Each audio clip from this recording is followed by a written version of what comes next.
My name is Stacy Kim. I'm on the research faculty at Moss Landing Marine Labs in Central California.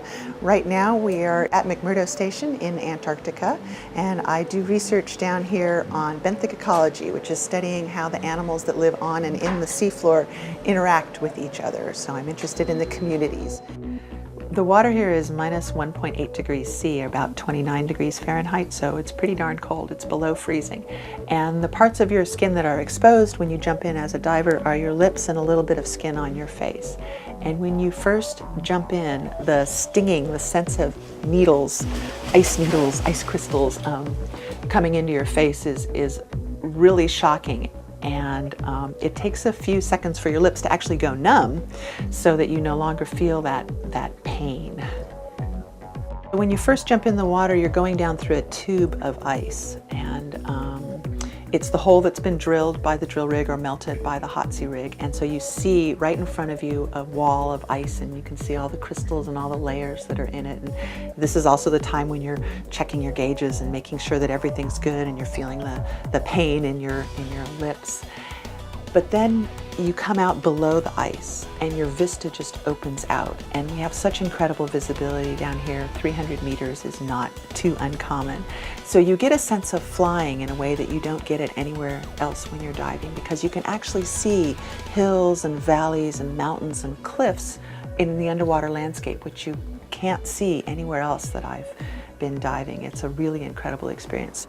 This is the latest tool in an arsenal of tools that we use to do marine science study. This was built by the team of engineers that's here with me in the room. It's called SKINNY, which stands for Submersible Capable of Under Ice Navigation and Imaging.